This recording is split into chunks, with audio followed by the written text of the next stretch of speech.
How you guys doing? We're talking about Daytona in this video for all three series. Now, I'll have the live shows, obviously. I'll have my projections up.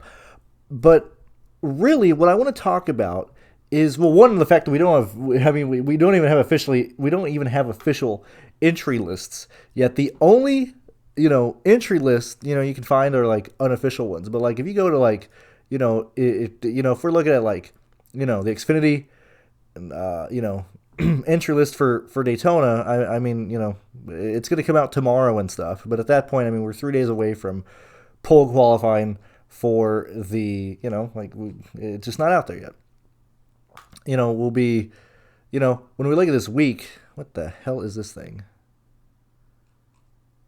Oh, there we go.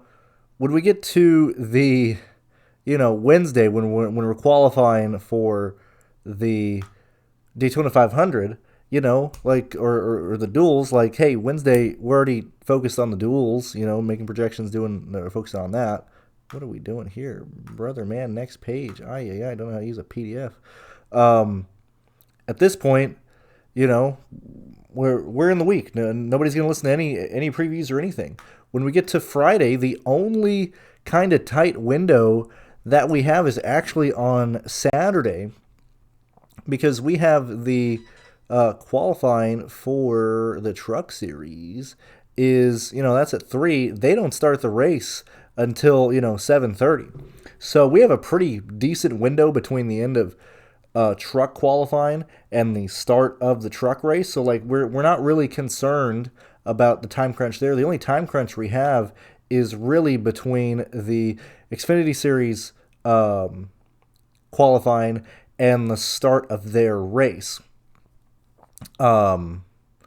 which is at 5, and even then, not tight in a time window. But like for me personally, like I want to watch the ARCA race, that starts at noon, right after the Xfinity Series qualifying. I want to do a show for Xfinity that's going to be directly off at qualifying and stuff, because I want to watch the ARCA race. That's really the only tight-ish window we have for content and stuff. But if I put something out, Tuesday or Wednesday, it's not going to be watched. The main thing I want to talk about here is, yet again, I have that playlist that I made that I actually haven't even updated the description. That still has that actually has now a $24,000 win video on there as well.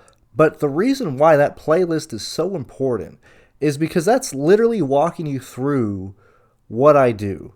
Briefly, what I do is I stack the back, regardless of the race, regardless of who's back there. I just stack the back and play ownership. Secondly, the main thing that I do that you could perceive as either getting lucky, I've just happened to be able to do it on the right side of the races most of the time, which we'll kind of talk about the Cup Series one here.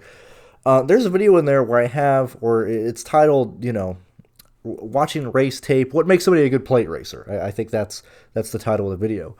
And it's explaining what I look for in terms of good plate racers, okay? Because you can look at a spreadsheet and see where people finish, and, obviously that's going to lean ownership to those drivers, but there's much more involved in preparing the right stack from the back, lineups and stuff like that. The main thing is determining what a driver is doing in races, how good they are, how self-aware they are, the variables of what makes them do something or not do something. And we're going to kind of go over that through the Cup Series here. Now, granted, I wish I had an entry list to just pull from and stuff. I was going to give them like grades and stuff, but we'll just go down the list and everything. And the reason why that's important is because when I make my projections, which that is the projections that I use for plate races, do not reflect the stack from the back, like projected points. Like give an example. Like let's say Allgaier makes the 500, right? And he starts 38th. Okay, I'm gonna project him to finish like 28th, right? And the reason that is because that's where he should finish in terms of skill level. If this race went green, if there was no destructive variables in there, his projection should be, I don't even know what that is off the top of my head, going from 10 projected or 10 place, going from 38th to 28th. plus whatever that is, maybe like 2 fast laps. Like, that's what the projection should be. If Justin Allgaier starts 38th in the 500, I will probably have like 45-50% of Allgaier, despite the fact that the projection number doesn't show that. But the reason that is my projection is what I'm doing is when I'm looking at my stuff is I'm projecting everybody for how they should finish if there was no issues or anything like that. Okay? The reason why that's important is because that helps me visualize the running order for when the big wreck happens. It helps me understand who is going to be running up front and who is at the highest risk of being involved in crashes. Now, I'm using the Cup Series and Allgaier for this example, but I do it for all 3 series, and I found a lot of success doing that type of analysis. Now, in the past, I used to just, the projections I used to give back when I had like a Patreon, I would just, have like all the guys in the back, like I'd project them for like 50, 60 points, or whatever. People get mad because they're like, that's fucking bullshit. That's not going to happen. So the reason I went back to what I'm doing now, which I've done, the past like 2-ish years now, is because that helps me identify where ownership is going to go. Specifically ownership. That is the most important thing in a 500 grid, or in any grid at a plate race, is where ownership is going to be. And that has helped me figure out ownership and figure out the running position of where cars are at. Because the reason I need to visualize the running order and have an idea of that is because, yet again, it helps me have an idea of who is involved in a wreck that carries ownership, and like the people who are going to be run up front. Like, there's people who choose to run up front who are good, who are fast. Like, let's actually go through the Cup Series here, okay? This is like, people want me to rank drivers and stuff. When I think of people who are going to be up front who have skill, I think of Bubba Wallace. I think of Joey Logano. I think of Brad Keselowski. These are guys who are phenomenal plate racers. But Brandon, Brad Keselowski has actually wrecked a lot of people. He's been involved in a lot of wrecks. If you look at his finishing position, he's pretty bad. He DNFs a lot. And same thing can be said about Stenhouse. And Stenhouse I'd throw in there too, because Stenhouse, Keselowski, Logano, Bubba Wallace, these people have the speed, they have the skill, they want to control the field. They want to control their own destiny up in the race. They typically have a running order or a running position. Now, before you start, okay, well, let me just look at average running position at these races. That's not the thing either. When we're looking at tape and you're looking at where people are driving and the moves that they're making, it's more important of when they're making those moves versus average running position. Like, for example, Eric Almirola, Justin Haley. Now, I know Eric doesn't race, or, he'll probably be in the Xfinity Series. But like Justin Haley, usually rides early, real smart, knows what he's doing. He's able to get up through the field and be there at the end of the race. The main caveat with that is if Haley runs, 20th all day, 28th all day, we get to like 30 to go, which is really like 45 to go is go time. Like, you have to start pushing up through the field like 45, 50 to go. The guys who know what they're doing can do that. The guys who don't, obviously fail and stuff. Haley usually starts pushing around that time period and is usually able to get into the top 15 with like 20, 15 to go. Where are the wrecks with 10, 15 to go? It's in the top 20, right? So it's not just average running position. It's not just a run order at any given time. It's what these drivers are able to, yet again, view or go watch the video where I talk about what makes a good plate racer, because I'm actually showing stuff on the screen and stuff that show what they're doing. But the reason I'm doing this long-winded thing is I'm explaining what I do for every driver for all 3 series and stuff, and what I have found success with. And so, like, let's go through this here. Corey LaJoie. Why was he optimal so many times throughout the years? Why is he, and yet again, I'm going to say, why was he such a good play? That doesn't mean he's not. Let me finish my sentence first. Why was Corey LaJoie such a great DFS play for years? Because he was in the Go Fast Ford, the 32 car, and he was in the Spire car when they were a poor organization. And he would understand that, hey, these Cup Series guys, they're gonna wreck a ton of stuff, man. Let's try and let's bring the thing home 15th, right? And he would do that, and he'd start in the back of the field because he'd qualify poor because he's in bad equipment, and he knew I just have to survive and get through the field. And then he would be optimal at Talladega, like every race, and you would play him at Talladega every race, right? Now, when you moved forward and you gave him a car that had speed with the Chevys, with him being, almost pushed into a situation where, like, hey, let's start doing something, Spire's growing and stuff. Specifically, when you look at the Atlanta race that is mentioned in that video, when you look at Atlanta 2 years ago, when he fenced himself on a white flag, yeah, sure, he drove up there, but he doesn't know what he's doing in those situations. It's been very rare that LaJoie has a car fast enough to be up front to then the mentality shifts, and it goes from let me ride and be safe to let me make moves and win this race. That is where LaJoie is very dangerous from a DFS perspective, because if he's up front and competing for a win, he's going to pull dumb shit because he doesn't know what he's doing. He doesn't know how to control lanes. He doesn't know how the car is going to feel. And he might be like, that's being very harsh. He's raced for a long time. Look at how LaJoie races when he's up front. Okay, at these plate races. It's very erratic. It's something that I don't want from a DFS play. Okay? So yes, Corey LaJoie has been a great DFS play in the past, okay? If he starts in the back of the field, which he has to qualify in, like, clearly you're going to want ownership to him. And if everybody knows the way that I do ownership and the way that I'm aggressive, I am usually like 65 to 45% on most of the people in the back of the field. When I look at LaJoie and the possibility of him starting the 500 in the back of the field, I'm like, okay, I probably want 25 of it, 25% of him, and nothing more, because I think he's a very, very dangerous play.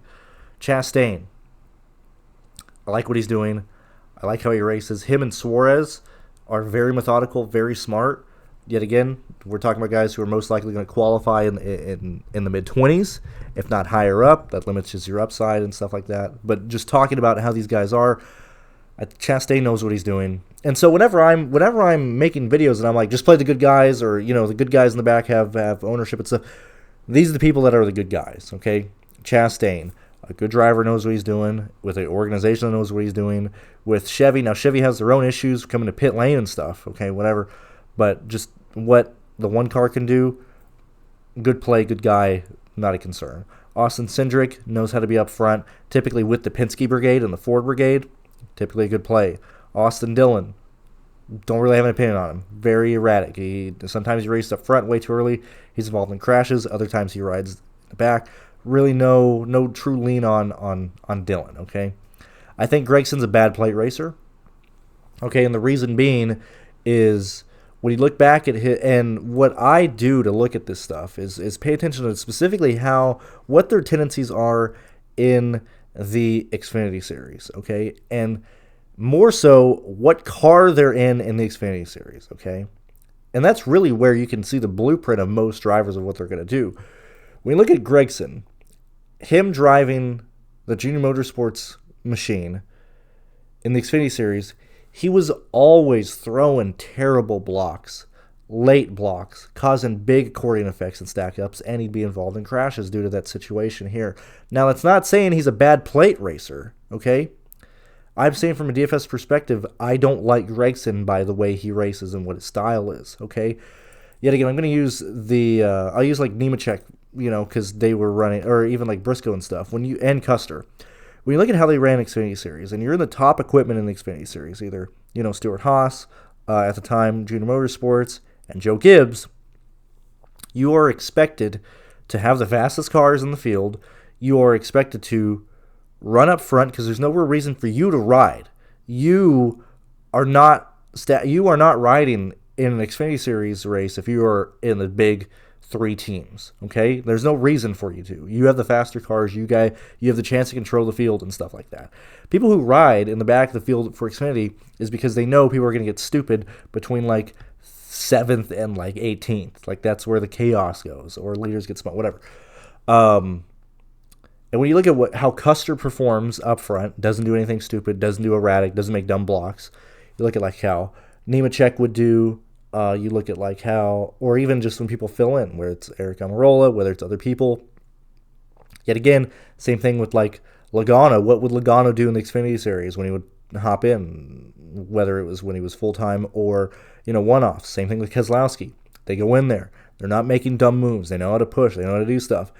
Gragson has a tendency to make a lot of late blocks and late decisions that, with what the next gen does, almost highlights those issues and those bad decision makings and stuff. So like we're not looking at, I'm not looking at the stat sheet. Okay, I'm not looking at where these guys are finishing. That's almost irrelevant to me. It's relevant for ownership, irrelevant for if somebody's a good driver or not. Right? Gragson makes a lot of moves, and I don't like the way he races. Okay, so obviously he's in the backfield. We're gonna have exposure to him. You have to, right?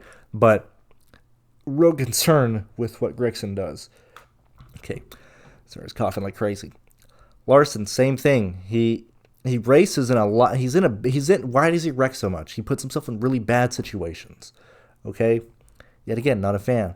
Now, we don't really have to worry about him because he's in a Hendrick car, typically going to finish pretty well, decently okay in the duels, so we don't have to really worry about him for, being super duper chalk. And if he is, it's very easy to go underweight on him because he has that tendency to be he's involved in wrecks because he puts himself in bad situations. Keselowski knows what he's doing. I like the way he drives. I like how he approaches races. Now, a lot of people are going to be like, man, he wrecks a lot of people. Keselowski said years ago that if you throw a stupid block, he's not going to lift. And that's what he does. If you look at the wrecks that he has caused, it's because somebody is erratic, there's a checkup, somebody comes down onto him, and he spins him out and wrecks him. Like, I'm fine with that type of volatility. Same thing with Stenhouse. Stenhouse is either going to win the race or wreck. Keselowski's going to win the race or wreck. I like Haley. Kyle Busch has been severely unlucky. If anything, there's no real view on him, okay? He's been wrecked in the back, wrecked in the front. It's just how it goes. Elliott's good. Don't really need to say anything else. Ty Dillon, very similar story to Corey LaJoie. Now, he is with colleague here, so it leans closer to what the mentality that he had in the 13 car. I guess I didn't mention that with Corey LaJoie's with the Rick Ware car. This should lean much more to his older days. Like, Cody Ware's a phenomenal plate racer. He can survive. He rides. He knows what he's doing. Why is Cody Ware not on here? Come on, dude. Cody Ware needs to be on this fucking list. Cody Ware knows what he's doing. He's a great plate racer. He's able to survive. Ty Dillon, great plate racer. Able to avoid a lot of bad situations. He's very timid in his approach and racing style, which makes him very good for DFS.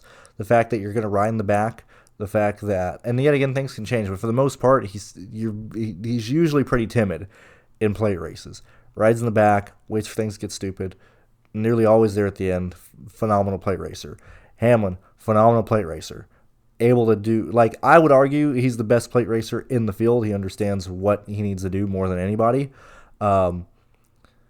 Yet again, what I loved about Atlanta is he just rode at Atlanta. Look, we stack from the back all the time. Sometimes those lineups don't work out. Sometimes you ride in the back and they don't wreck in real life. I love Hamlin. He's a phenomenal plate racer.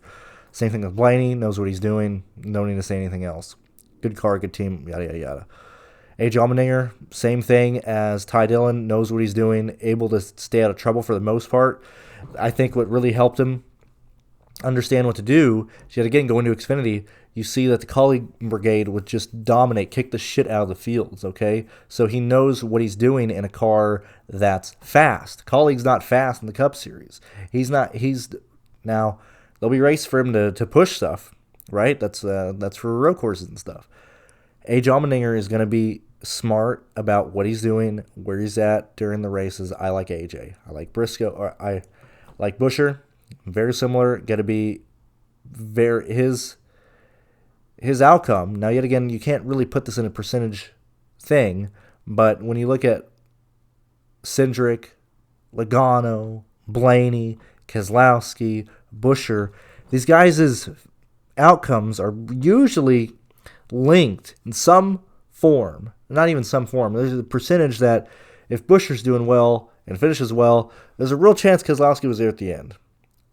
Now, Does that mean Keselowski finished behind him? No, it could just mean Keselowski wrecked in the last lap, but there's a real likelihood that Buescher and Keselowski were together for a lot of the race. There's a real chance that Briscoe and, Buescher and the rest, or not Buescher, Briscoe and the rest of the Toyota guys were together. You're kind of correlating them in a small form.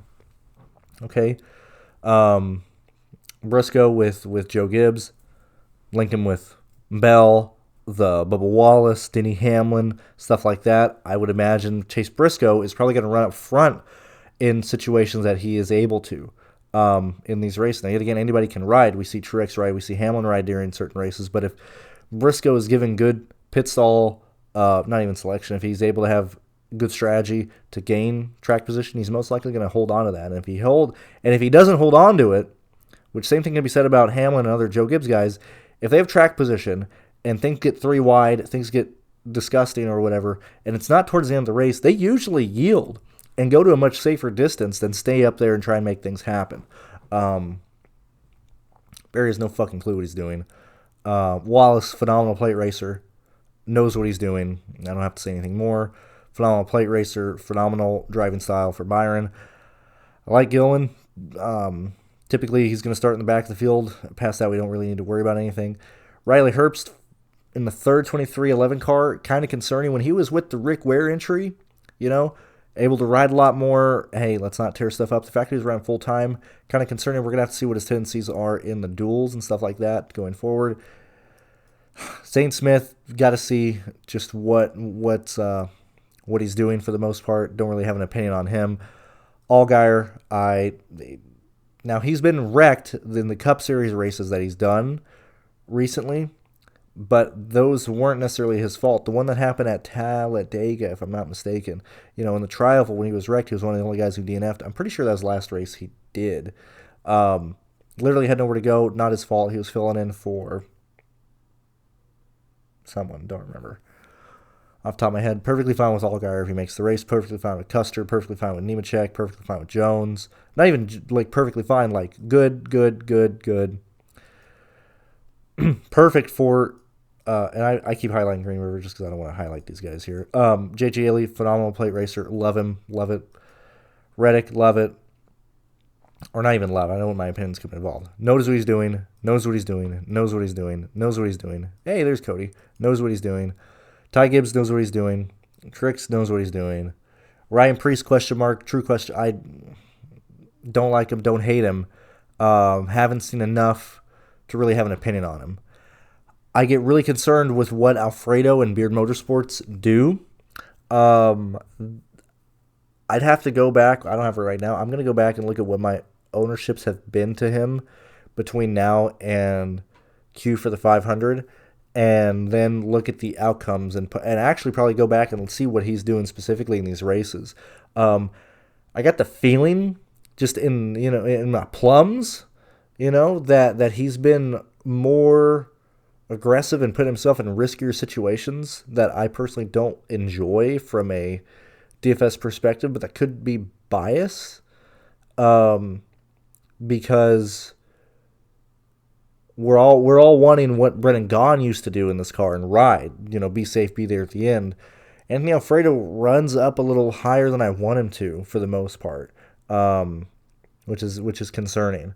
Chandler Smith, going to be perfectly fine, in the MBM car. I know they're not going to tear shit up. They don't want to tear shit up early.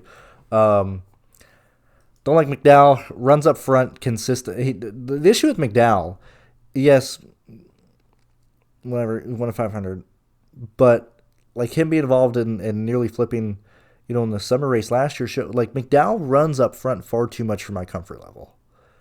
Carson Hocevar runs up front too much for my comfort level. PJ McLeod's great.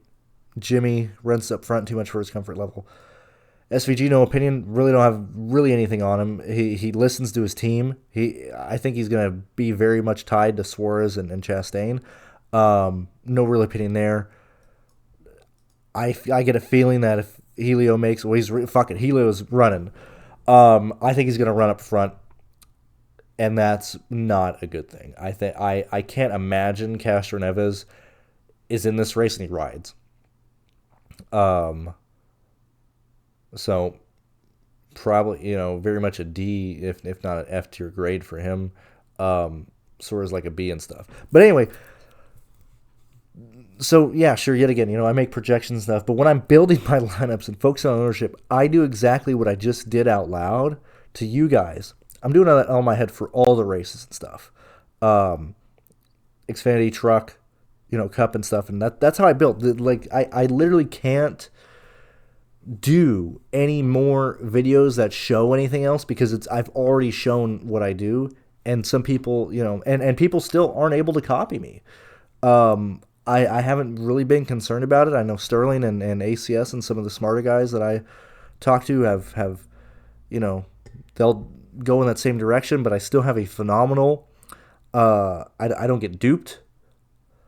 I have a phenomenal ROI on these races. I love the lineups that I build. I'm not really concerned about that being encroached on. I mean, obviously we'll keep looking around, or I'll keep paying attention to what my lineups are compared to other people and stuff. But this is what I do for these races. Probably not helpful at all, but this is the preview for Daytona. I know I have Truck and Xfinity mentioned in the title, but this is what I do for every race, man.